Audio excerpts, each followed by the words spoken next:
Nunca en mi vida imaginé que una simple cena familiar podría cambiar para siempre la forma en la que veo a las personas que llevo toda la vida llamando mi familia. Aquel día, mientras me sentaba en el automóvil mirando mi reflejo en la ventana, repetía en mi mente que no podía salir nada mal. Era un evento especial, todos iban a estar allí y, en el fondo, deseaba que por una vez me sintiera parte de todo. Pero lo que jamás esperé fue el golpe de realidad que recibiría nada más cruzar esa puerta. Recuerdo el silencio repentino al verme entrar, las miradas cruzadas, las conversaciones que se detenían como si mi presencia fuese incómoda o indeseada. Fue como si, en cuestión de segundos, me hubiera convertido en un extraño en mi propia casa. Y ahí, parado en la entrada del comedor, con el corazón en la garganta, sentí cómo algo dentro de mí se rompía poco a poco. Nada sería lo mismo después de esa noche. Hace tiempo venía notando que, aunque compartíamos el mismo techo y la misma sangre, algo me apartaba de mi familia. No sabía si era mi personalidad reservada, mis errores pasados o simplemente el tiempo que había ido formando muros invisibles entre nosotros. Sin embargo, recibir la invitación a esa cena me hizo pensar que tal vez todavía existía una oportunidad de volver a conectar con ellos, de sentir que aún era parte de ese círculo donde los lazos parecían indestructibles. Aquella semana, la casa estaba particularmente animada. Mi madre corría de un lado a otro, supervisando la decoración, probando recetas nuevas e instruyendo a todos sobre cómo vestir y comportarse esa noche. Mi padre, que casi nunca abandonaba su viejo sillón frente al televisor, de repente se interesó en limpiar el comedor y sacar la vajilla fina que solo veíamos en Navidad o en ocasiones realmente importantes. Hasta mis hermanos, generalmente reacios a cualquier tarea doméstica, participaron en los preparativos, colaborando con los arreglos florales, revisando nombres en una lista y asegurándose de que todos los detalles estuvieran perfectamente alineados. A mí me tocó solo mirar desde lejos cómo cada pieza del rompecabezas se iba ensamblando con precisión casi militar. Nadie me asignó tareas, ni me preguntó mi opinión sobre el menú o las invitaciones. Me limité a observar, con una mezcla de expectativa y resignación, sintiendo cómo ese patrón familiar de exclusión volvía a aparecer justo cuando más quería sentirme integrado. Aún así, intenté dejar a un lado cualquier mal presentimiento. Me repetía que estaba exagerando, que tal vez era solo ansiedad. Las conversaciones en la casa giraban únicamente en torno a la gran cena. Se susurraban nombres de invitados, se debatía si la tarta debía ser de chocolate o de vainilla, entre risas y una complicidad a la que yo no lograba acceder, como si se comunicaran en un idioma secreto que me era completamente ajeno. Recuerdo una noche antes del evento, en la que escuché a mi hermana menor reír bajo con mi madre en la cocina. Al acercarme, callaron de golpe. Imaginé que hablaban mal de mí, pero preferí no preguntar. Mi ropa para la ocasión quedó elegida varios días antes. Revisé cada detalle frente al espejo buscando aprobar una versión de mí mismo de la que pudiera, por fin, sentirme orgulloso. Tal vez pensaba que esa era la llave para encajar, para ser visto de otra manera. Planeé cuidadosamente qué decir y cómo comportarme, casi como un actor ensayando un papel importante. Debía convencerme de que esta vez sería diferente, que la atmósfera festiva era señal de cambio y reconciliación. El día de la cena, la casa olía a especias, a flores frescas y a perfume caro. Las luces blancas decoraban la entrada y relucían en contraste con la oscuridad de la noche. Caminé por el pasillo respirando hondo, tratando de convencerme de que nada podía salir mal. Pero aún no sabía que lo peor apenas estaba por empezar. Si tengo que ser sincero, nunca fui el hijo ejemplar ni el hermano modelo. Mi carácter reservado me llevó a ser la sombra en las reuniones, el que prefería escuchar en lugar de hablar, el que se perdía entre libros mientras los demás jugaban o reían juntos en el patio. Mi familia siempre fue ruidosa, llena de risas y bromas privadas que a menudo dejaban fuera de contexto a quien no estaba al tanto de cada pequeño secreto compartido. Yo, sin embargo, me convertí en el consejero invisible, el que notaba las grietas en las miradas pero no sabía cómo cerrarlas. Con mi madre, la relación era cordial, aunque sentía que ella vivía aferrada a la idea de un hijo perfecto, alguien que siempre quedaba fuera de mi alcance. Mi padre y yo compartíamos el mismo techo y la misma sangre, pero no mucho más.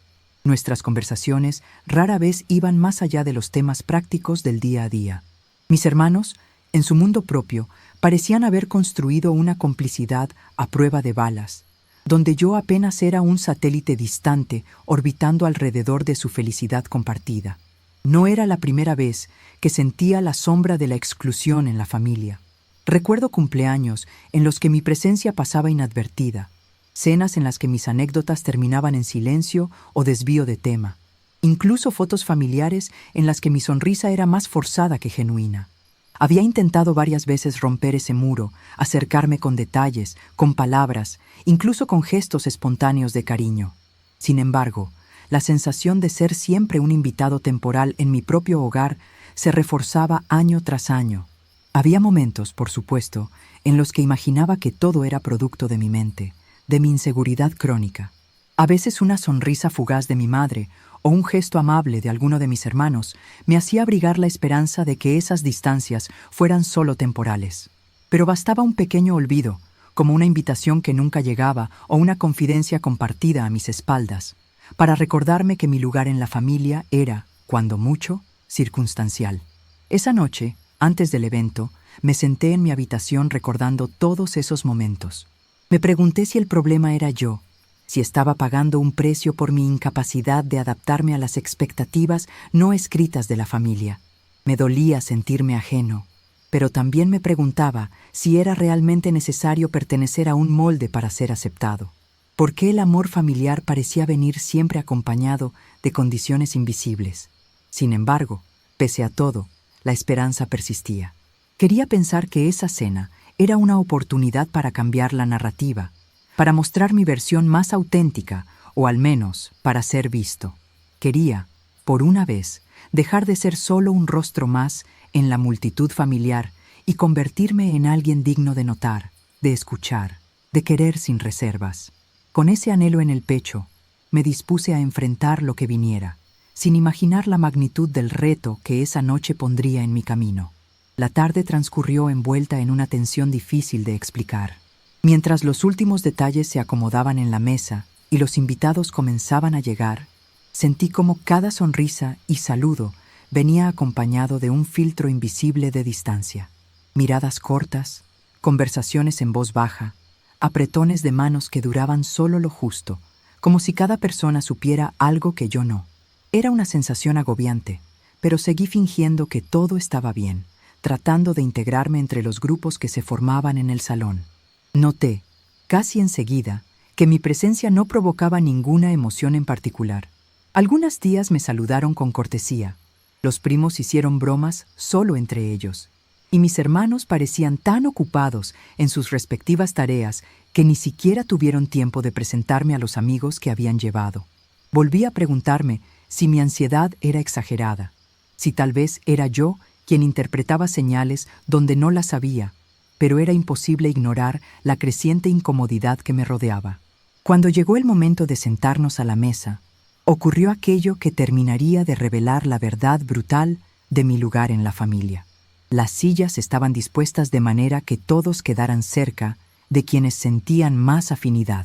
Me di cuenta, al buscar mi sitio, de que no había lugar para mí en la mesa principal.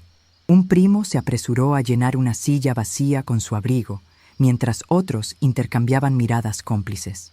Mi madre, ocupada conversando con los invitados, no notó mi titubeo. Mi padre, sumido en sus pensamientos, evitó mirar en mi dirección.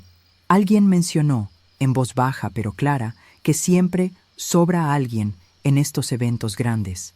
Disimulé mi incomodidad buscando un lugar en la mesa auxiliar, una improvisada extensión donde, paradójicamente, solo se sentaban los conocidos lejanos, niños pequeños y algún vecino despistado. Durante la cena, mi presencia fue casi invisible. Los temas de conversación giraban en torno a anécdotas, recuerdos y bromas internas de las que nada sabía.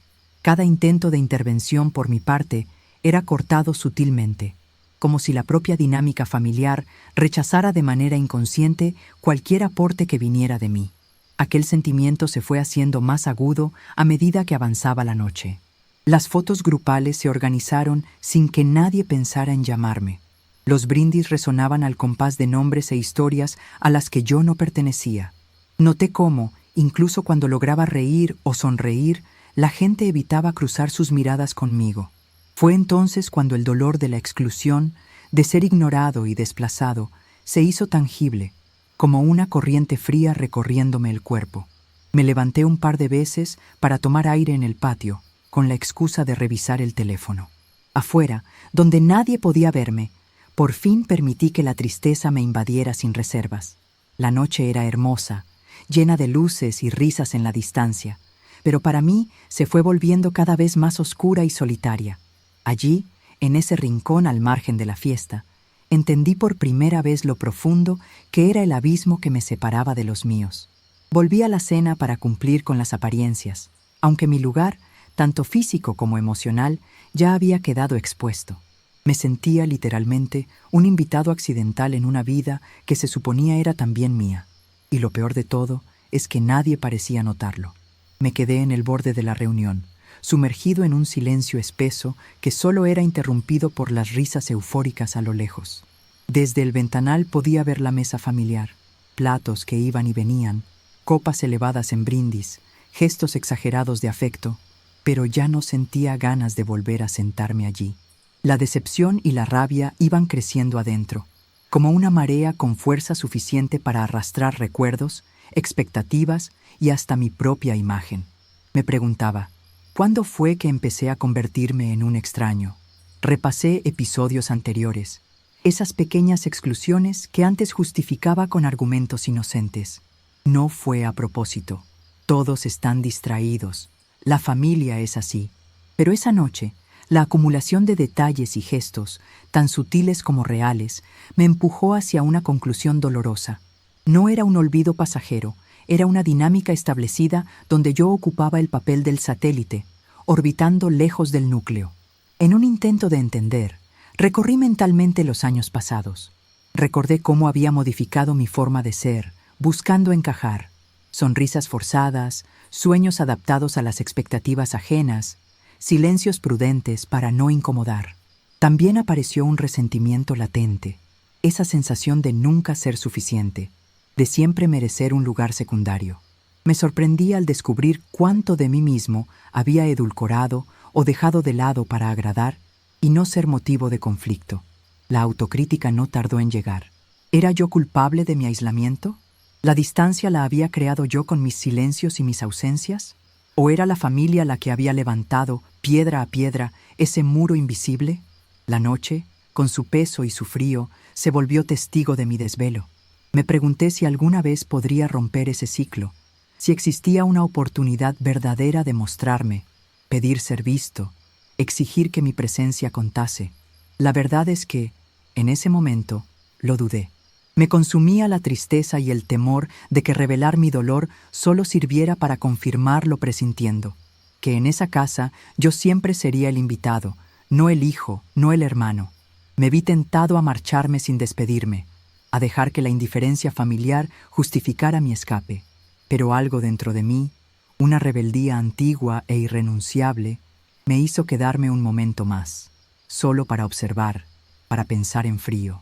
Decidí que, antes de tomar decisiones, debía darme una última oportunidad, enfrentarme a mi propio reflejo, aceptar la herida y buscarle sentido, aunque fuese doloroso. Comprendí que para sanar, primero tenía que animarme a ver de frente la cicatriz. En ese punto de la noche, mientras todos seguían dentro, tomé la decisión silenciosa de no conformarme con ser invisible. Empezaría, aunque fuera en soledad, a reconstruir mi historia, a buscar los caminos de vuelta, o incluso a aceptarme distinto a los demás. Porque reconocerse perdido, a veces, es el primer paso para encontrarse de nuevo. Al amanecer, cuando el bullicio familiar se había disipado y el silencio llenaba los rincones de la casa, mi mente seguía despierta. Había pasado horas dándole vueltas a lo sucedido, a mis sensaciones y a lo que significaba formar parte, o no, de aquel grupo de personas que llamaba familia. Pero algo dentro de mí había cambiado durante la noche. La tristeza dejó paso poco a poco a una determinación nueva, una voluntad de no quedarme encerrado en el papel de víctima o de eterno excluido.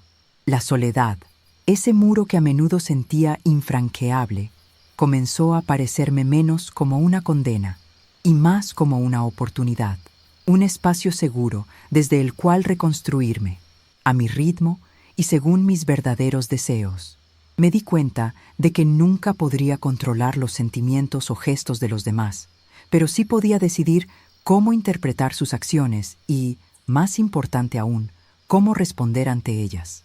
La herida seguía allí, sí, pero dejó de ser un peso y empezó a convertirse en motor. En vez de preguntarme eternamente por qué no encajaba, elegí preguntarme cómo podía ser feliz con honestidad, incluso si mi felicidad no se parecía a la de los otros. Así fue que, en ese renacer silencioso, emergió una esperanza serena. No era la fantasía de ser aceptado incondicionalmente, sino la convicción de que, aunque mi camino fuese diferente al de mi familia, tenía derecho a seguirlo sin culpa ni miedo. Decidí abrir nuevos espacios para mí, acercarme a quienes realmente valoraban mi autenticidad y, sobre todo, no dejarme definir por el dolor, sino por mi capacidad de aprender y crecer. Miré la casa al clarear, sabiendo que sería un proceso largo y que probablemente aún habría momentos difíciles. Pero algo en mí había cambiado para siempre. La determinación de no renunciar a mi voz, de buscar mi propio lugar en el mundo y de permitirme ser feliz, aunque fuese en una frecuencia distinta a la del resto. A medida que los días transcurrían después de aquella noche, empecé a mirar a mi familia y a nuestro entorno con otros ojos. La distancia que tanto me dolía, poco a poco, se volvió una perspectiva desde la que podía observarlo todo con mayor claridad, sin las nieblas de la culpa o la ansiedad, tratando de pertenecer a cualquier costo. Descubrí gestos y patrones que antes pasaban desapercibidos, las bromas recurrentes que funcionaban como una barrera, los silencios pactados al abordar ciertos temas, la manera en que se distribuían los roles dentro de la familia como si fuesen personajes fijos de una obra repetida año tras año. Lo que antes me parecía puro rechazo, ahora lo veía también como una incapacidad de ellos para lidiar con sus propias vulnerabilidades. Empecé a notar cómo cada uno manejaba a su modo el sentimiento de no ser suficiente, de no cumplir con expectativas, unos exagerando gestos de cercanía, otros recurriendo a ironía, algunos desapareciendo detrás de obligaciones y tareas. Entendí que la familia, lejos de ser el ideal romántico de refugio y aceptación incondicional, era sobre todo un grupo de personas heridas intentando convivir y muchas veces no sabiendo cómo hacerlo. Esto me llevó a tener más compasión, no solo hacia ellos, sino también hacia mí mismo. Comprendí que mis frustraciones eran compartidas, aunque cada uno las viviera de manera distinta. Ya no sentía la misma presión de encajar. La distancia emocional se transformó en un espacio para analizar y cuestionar tradiciones, etiquetas y demandas heredadas. Me di cuenta de que, aun dentro de lo doloroso, siempre podía elegir cómo responder, si ceder al resentimiento o buscar reconstruir vínculos desde otra perspectiva, menos idealizada y más real. Esta nueva percepción me permitió acercarme, de a poco, desde otro lugar. Dejé de esperar grandes demostraciones de amor o reconocimiento y empecé a valorar los pequeños gestos. Una conversación sincera, una mirada de comprensión inesperada, el simple hecho de compartir un café en silencio sin que eso implique estar fingiendo unidad. Reconocí que la familia puede ser muchas cosas, y está bien si, para mí, representa algo diferente de lo tradicionalmente esperado. Así, vivir las relaciones con menos exigencia, tanto hacia ellos como hacia mí, me dio libertad. Aprendí a poner límites, a decir no cuando era necesario y, sobre todo, a no mendigar afecto donde solo hay capacidad para ofrecer compañía ocasional. Empezar a ver las cosas así no borró el dolor, pero sí lo alivió y me dio espacio para descubrir quién quiero ser, incluso cuando el entorno no ofrezca el aplauso de aceptación que alguna vez creí indispensable. Con la nueva percepción de las relaciones familiares, sentí crecer dentro de mí un deseo de autonomía. Ya no se trataba de una urgencia de alejarme para huir del dolor, sino de una necesidad madura de construir un espacio propio, físico emocional y mental. Comprendí que, para reconstruir mi identidad sin las presiones del pasado, debía practicar elecciones conscientes en lo cotidiano. Comencé a buscar pequeñas demostraciones de independencia, tomar decisiones sobre mi rutina sin esperar aprobación, establecer límites saludables incluso ante posibles críticas y valorar mis logros, por pequeños que fueran. Poco a poco, los antiguos sentimientos de culpa e insuficiencia dieron paso a una sensación creciente de libertad. La autonomía también se manifestó en la forma en que empecé a enfrentar los conflictos. En lugar de ceder siempre para mantener una falsa armonía, aprendí a defender mis ideas con respeto, incluso si iban en contra de las tradiciones familiares. Experimenté la soledad y en vez de temerle, la utilicé para descubrir mis intereses genuinos, pasatiempos y relaciones elegidas por afinidad y no por obligación. Este recorrido, aunque lleno de desafíos, fortaleció mi autoestima. Descubrí que puedo pertenecerme a mí mismo antes de pertenecer a cualquier núcleo social. Ser autónomo no significó cortar lazos, sino construir conexiones más saludables y honestas, en las que no necesito ocultar mis vulnerabilidades. Con el paso del tiempo y el ejercicio constante de mi autonomía, empecé a notar los primeros cambios, tanto en mi interior como en mi entorno. Interiormente, sentí una tranquilidad que antes no conocía. La ansiedad habitual se atenuó y en su lugar apareció una confianza serena en mis capacidades y en mi derecho a ser diferente. Observé también cómo mis relaciones inmediatas comenzaban a transformarse. Las conversaciones, aunque a veces seguían tensas, eran más auténticas. Me permitía poner límites sin sentirme inmediatamente culpable. Y eso fue creando un nuevo equilibrio en las dinámicas familiares. Algunas personas respondieron con extrañeza, otras con resistencia, pero gradualmente hubo quienes admiraron mi sinceridad y fueron abriéndose a nuevas formas de interacción. En el ámbito externo, busqué espacios donde pudiera expresarme sin máscaras. Me involucré en actividades que reflejaban mis verdaderos intereses y conocí personas con quienes compartía valores y pasiones. Estos nuevos círculos me sirvieron de refugio y estímulo, reforzando la certeza de que formar parte es posible, pero bajo mis propios términos y autenticidad. Aceptar estos pequeños cambios, en la seguridad al hablar, en cómo reaccionaba ante los juicios, en cómo elegía mis compañías, fue como presenciar la construcción silenciosa de una nueva versión de mí mismo, una versión más libre, más responsable y, sobre todo, más fiel a mis deseos y necesidades. En este punto del proceso, la pregunta sobre lo que significa realmente pertenecer tomó un nuevo matiz. Ya no era solo el deseo de encajar en la familia o en algún grupo. Ahora comprendía que el sentido de pertenencia es, antes que nada, una construcción interna. No se trata de desaparecer en la comodidad de lo conocido, sino de poder presentarme tal cual soy y, aún así, sentirme aceptado y valorado.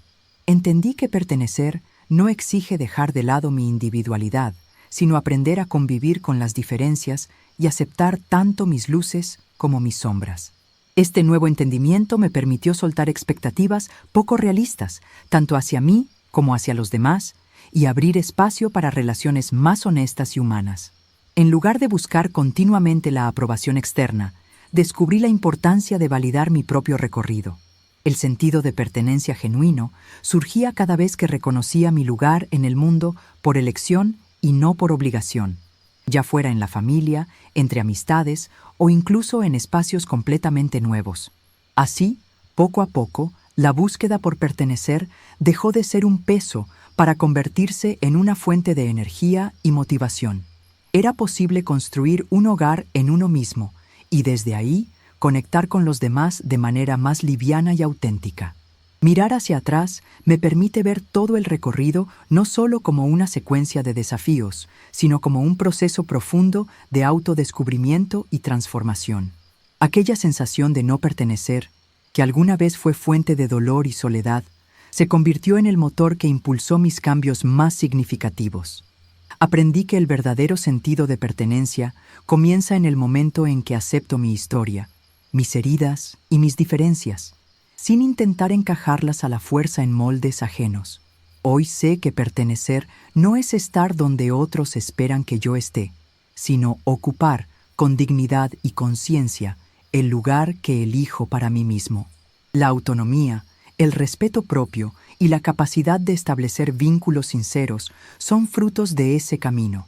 Mi transformación no significó rechazar completamente mis raíces, sino integrarlas a una identidad más libre y auténtica, capaz de dialogar con el pasado sin quedar atrapada en él. La búsqueda de pertenencia es, en última instancia, un viaje hacia el interior. En el momento en que logré sentirme en casa conmigo mismo, el afuera dejó de ser amenazante y se transformó en posibilidad. Posibilidad de amar, de crear y de abrir nuevos caminos.